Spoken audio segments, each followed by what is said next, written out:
안녕하십니까, 워락입니다. 오늘 비가 상당히 많이 내리고 있습니다. 이제부터 장마 시작이라고 하는데 장마철이 되니까 예전에 있었던 일이 갑자기 생각이 나서 여러분들과 내용을 공유하면 어떨까 싶어서 영상 제작을 하기로 마음먹었습니다. 그때가 제 기억으로는 2003년에서 4년 그 시기인데요. 당시 저는 그 중앙대학교 후문에 있는 흑석동에서 이제 잠시 거주를 한 적이 있습니다. 거기에 제 기억으로는 한 6개월인가? 뭐 그렇게 살았던 것 같아요. 6개월에서 7개월 정도. 아니, 한 1년 살았나? 모르겠어요. 저는 이제 중앙대학교를 다닌 건 아니고요. 그냥 알아보니까 거기가 나왔습니다. 그래서 조건도 나쁘지 않고, 그래서 이제 머물게 되었습니다. 혼자 살진 않았고요. 저희 이제 그 당시 다 대학생이었기 때문에 이제 형제들끼리 다 모여서 살 때였죠. 어느 날 저희가 이제 보통 학생이니까 늦게까지 잠을 안 자거든요. 이제 한 밤 11시인가 됐을 거예요. 10시인가 11시인가 그래요. 그 중앙대학교 후문 쪽은 이제 그 후문에서 약간 언덕으로 나가면 이제 이제 밖으로 나가는 길이고, 언덕 올라가기 전에 왼쪽으로 유턴해서 꺾으면은 거기가 이제 다 하숙생들이 사는 곳이죠. 학생도 있고 뭐 전세, 월세 등등 되게 많아요. 근데 집이 거기가 그렇게 잘 사는 동네는 아니고 그냥 진짜 그야말로 대학가 주변에 그냥 원룸, 투룸 막 이런 게 많은 곳이에요. 근데 한 11시 정도였나 10시였나 그랬을 거예요. 한참 이제 뭐 학교 갔다 오고 와서 이제 뭐 공부도 하고 또 쉬기도 하고 그러고 있었는데, 갑자기 여학생 비명소리가 들리는 거예요. 살려주세요 라고 이제 막 비명소리가 나서, 그냥 그때는 이제, 지금은 제가 나이가 들어서 몸이 무겁지만 그때는 70kg 조금 넘을 때라 운동도 정말 많이 했거든요. 거의 뭐 날아다닐 정도니까 뭐 태권도도 배우고 검도도 하고, 그리고 기본적인 운동을 거의 한 십몇 년 한 것 같아요. 정말 몸이 날아다닙니다. 어느 정도였냐면은 한 50m 정도 되는 그 동아줄 있잖아요. 그거 있으면은 그냥 맨손으로 올라갔다가 내려오고 가볍게 이렇게 합니다. 거의 뭐 특수부대 수준이죠. 뭐 신체 구조가. 바로 그냥 반사시경으로 그냥 뛰쳐나갔죠. 이제 여학생은 이제 길 가운데 서 있고, 이제 어떤 상황이었냐면, 어떤 놈이 이 여학생이 이제 골목을 학교 끝나고 도서관에서 공부하다가 나와서 골목을 딱 걸어가고 있는데, 그 골목이 이제 그야말로 진짜 골목이에요. 차 한 대 겨우 지나갈 수 있는. 뒤에서 입 틀어막고 목을 조르면서 성추행을 한 거예요.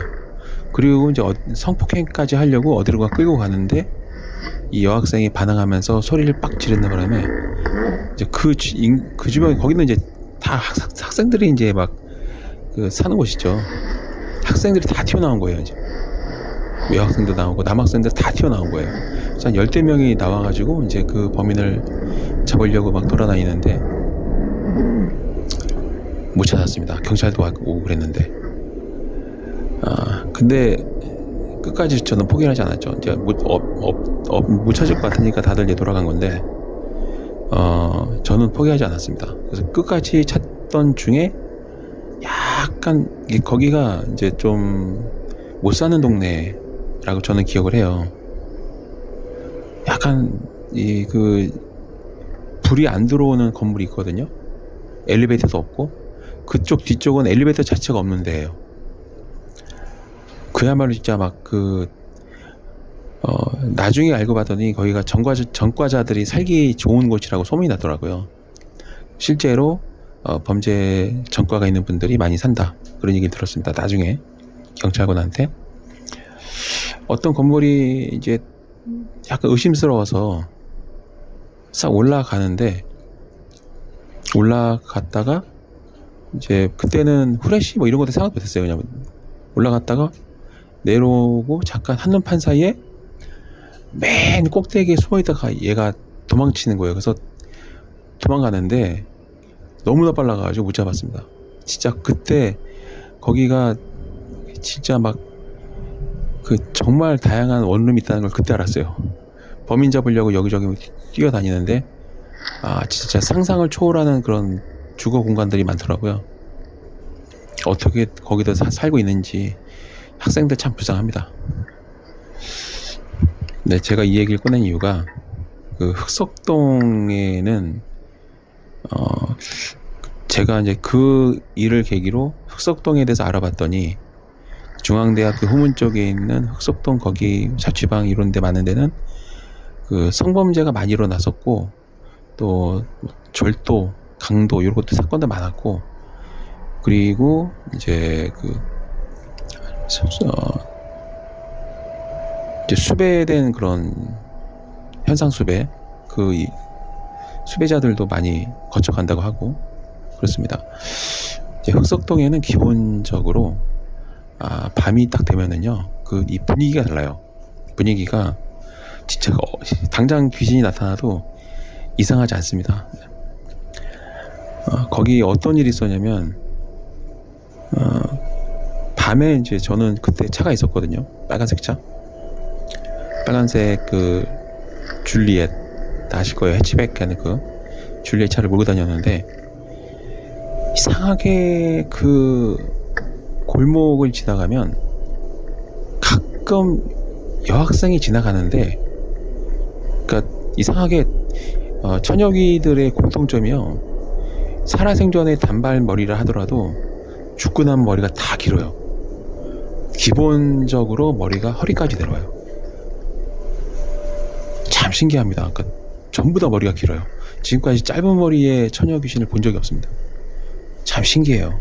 그리고 하나같이 하얀색 계통의 옷을 입고 있고, 그게 한복이 됐건 그냥 옷이 됐건 대부분 다 빛바랜 하얀 옷을 입고 있어요. 참 신기합니다. 조선시대도 아닌데 참 신기해요. 오늘 이제 비가 올 쯤이라 그런지 오늘 이제 요즘 제가 이제 좀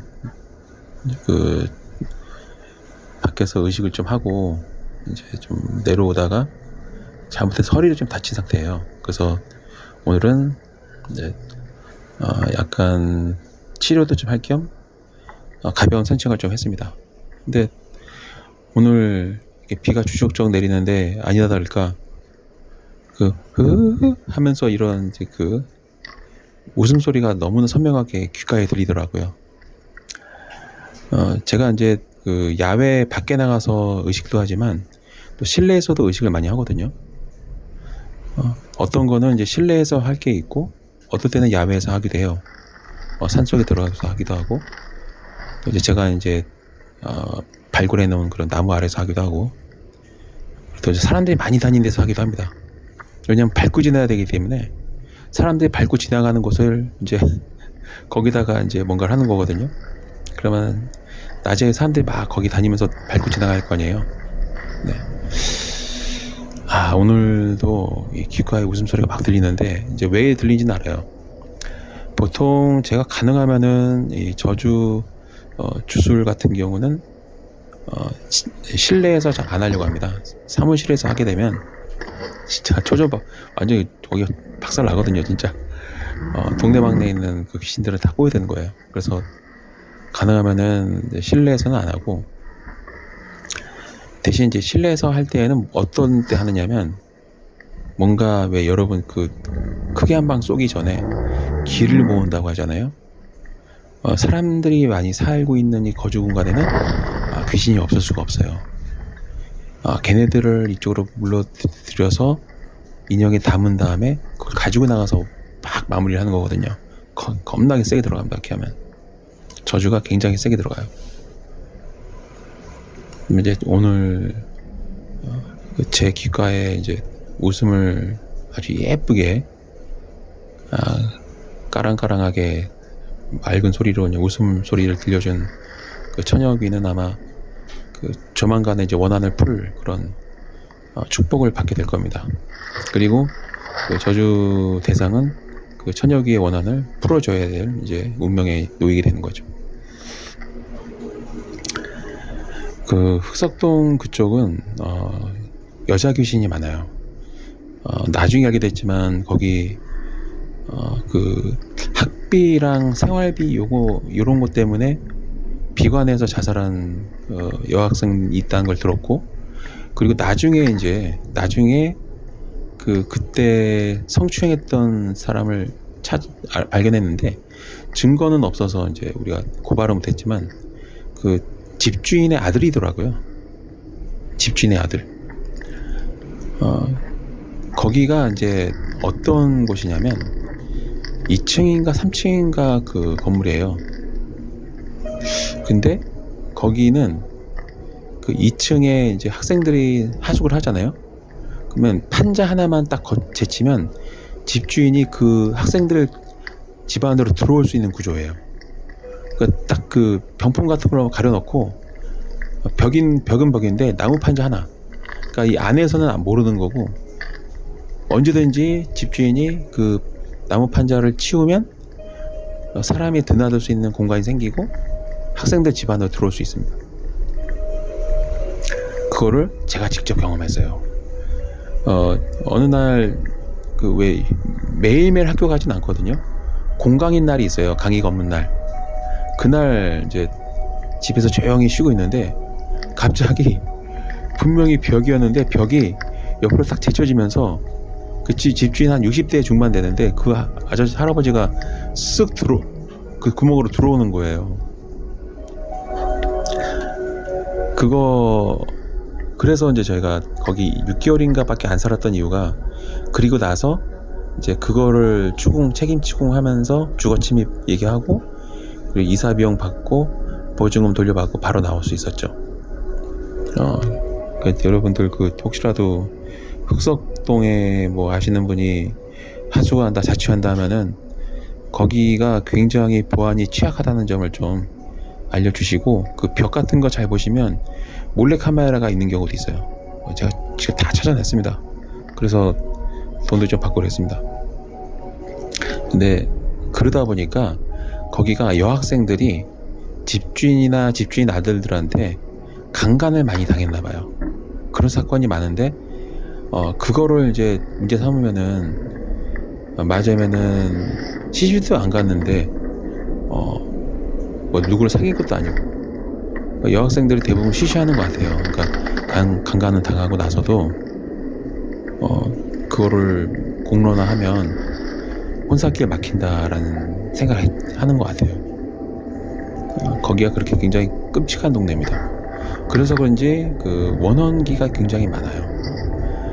못 믿겠다는 생각이 드시면 가보시면 됩니다. 그냥 백문이 불여일견이라고 가보시면 되고, 또 어느 골목 가면은 저 높이 교회가 있는 데가 있는데 굉장히 급경사의 그런 또 골목이 있어요. 거기도 귀신이 굉장히 많이 나타나요. 그 언덕에. 제가 직접 다 봤습니다.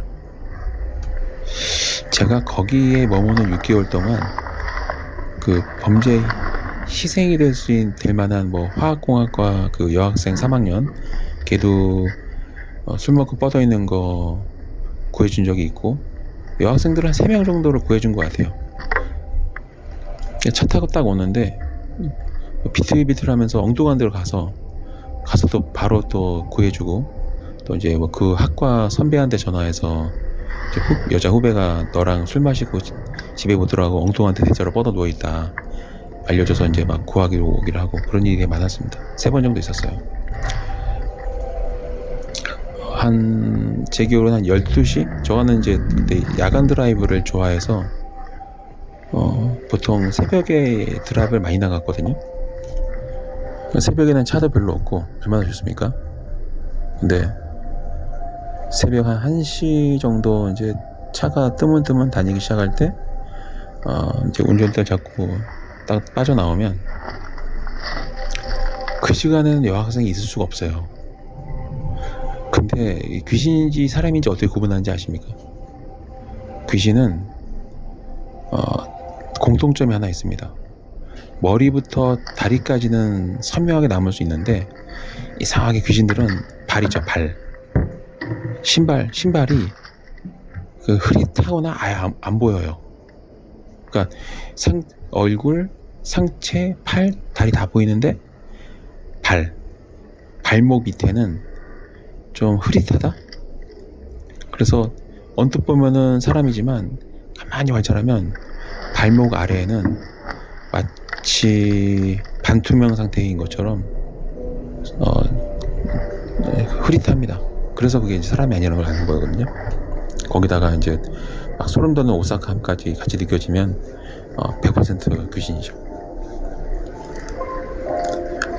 오늘이 딱 그날이었어요. 이렇게 비가 주룩주룩 내리는 날. 그날도 비 오는 날 드라이브를 더 좋아했습니다. 왜냐면 비 오는 날 운전하면 운치가 있거든요. 그리고 호석동 거기가 장점이 좀만 가면은 그 바로 올림픽대로도 탈 수 있고, 그 올림픽대로 타다가 아니면은 이제 그 남부순환 타고 드라이브 코스가 나와요. 남부순환 타거나 아니면 이제 동부간선으로도 빠질 수 있고 되게 다양하게 나옵니다. 그 잠실 지나쳐서 쭉 가다 보면은 의정부까지 갈 수도 있고, 의정부에서 쭉 달려가지고 법원리 파주리 딱 들려서 다시 이제 자유로 타고 서울로 돌아오는 것도 있고, 그 코스가 진짜 드라이빙 코스거든요. 마치 레이싱 하는 것처럼 정말 많이 다녔습니다. 나중에 이제 그 계룡산에서 있었던 일도 말씀드릴 텐데, 여러분 아시겠지만 그 계룡산 거기 돌아가는 그 꼬불꼬불한 길이 있어요. 막 그 롤러코스터처럼. 거기도 귀신이 진짜 많거든요. 그 얘기 다음에 하겠습니다. 그날도 이제 이렇게 드라이브를 즐기고 나오는데 한 여학생, 지금 눈에 선하게 보여요. 지금 이 얘기하는 동안 확 눈에 들어오는데, 그 학생은 그 여자 귀신, 처녀귀는 일반 처녀귀가 달랐어요. 별나게 잿빛으로 되게 막 무슨 그 똥물이라도 뒤집어 쓴 것처럼 굉장히 지저분하더라고요. 머리는 긴데 막 머리카락이 다 똥물 뒤집어진 것처럼 진짜 똥 색깔. 그 똥물이 꾸덕꾸덕 떨어지고 또 온몸이 다 그냥 지저분한 거죠. 막 그 굿방새보다 더 진한 그런 똥물이 막 뚝뚝 떨어지고, 길 한 모퉁이 딱 이쪽 벽쪽에 붙으면서 천천히 걸어가는데 고개를 숙이고 올리지 못하는 거예요. 그런 귀신도 본 적 있습니다. 그리고 이제 길게 드릴 내용은 아니지만 이제 제 얘기가 좀 뭔가 좀 포장이 되고 이제 각색이 돼야 재미있는데, 이제 그냥 게릴라식으로 이제 얘기를 하다 보니까 재미보다는 그냥 경험 위주로 말하게 되는 것 같아요.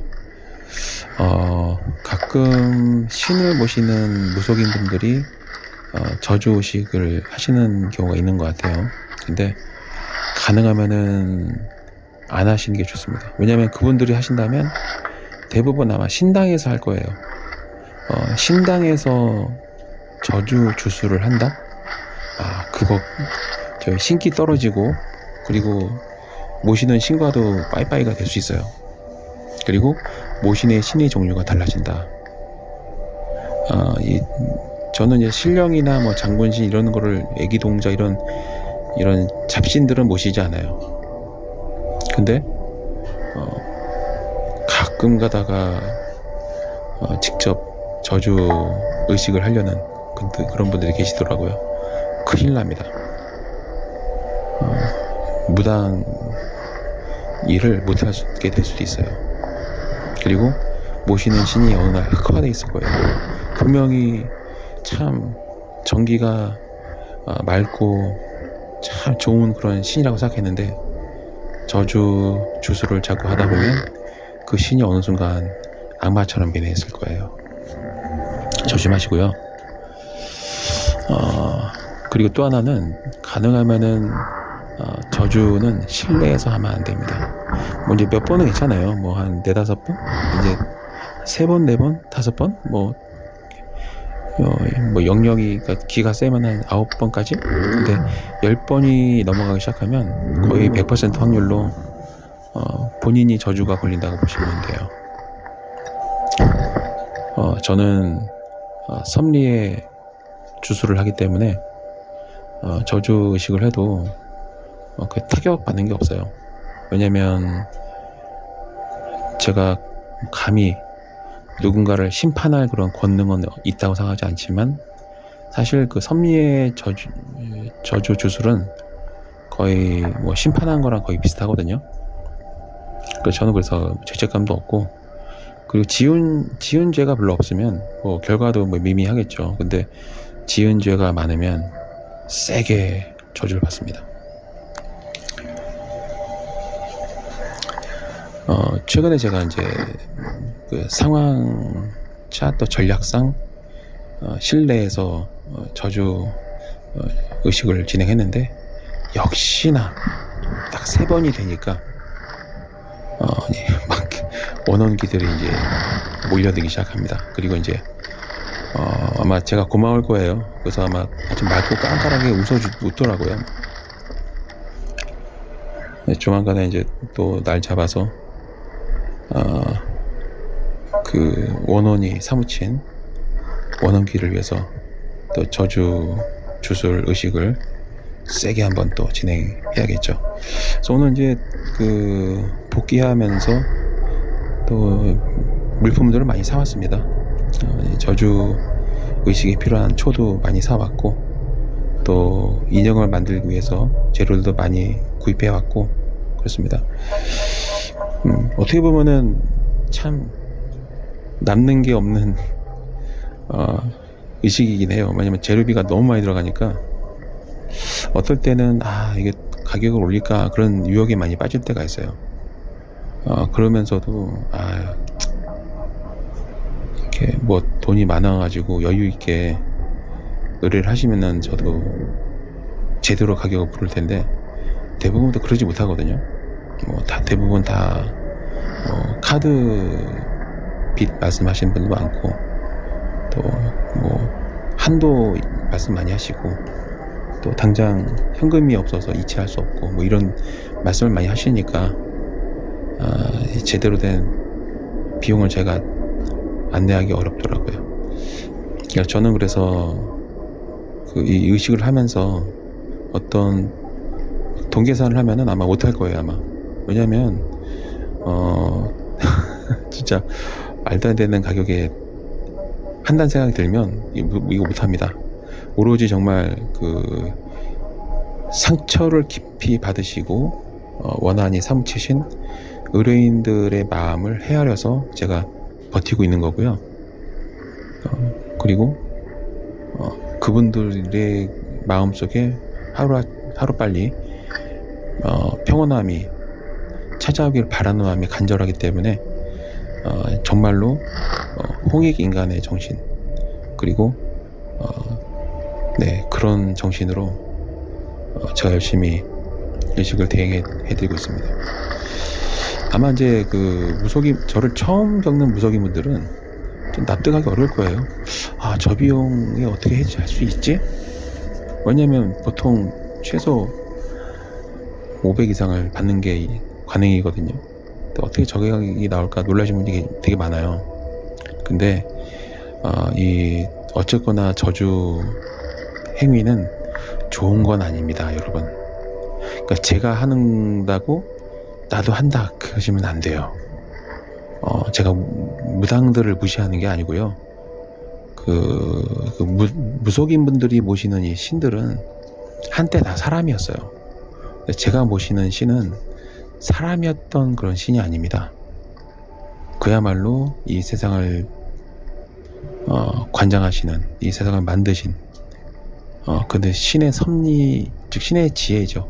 제가 사용하는 주술은 신의 지식이라고 보시면 돼요. 그렇기 때문에 기독교에서 알고 있는 신, 이슬람에서 생각하는 알라, 천주교에서 생각하는 하나님, 뭐 여호와 등등 그분들이 생각하는 신이 제가 따르고 있는 신이라고 보시면 되는데, 대신 그분들은 이제 좀 뭔가 오해를 하고 있고 좀 왜곡된 진실을 많이 믿고 계시죠. 제가 기독교, 천주교, 불교도 공부를 많이 했어요. 그래서 그 스님이 참 칭찬도 많이 해주셨습니다. 그리고 불교학을 또 전공은 아니고 그 이수를 해서 또 A 플러스를 받기도 했습니다. 공부를 좀 많이 했어요. 대학교만 거의 10년을 다녔으니까요.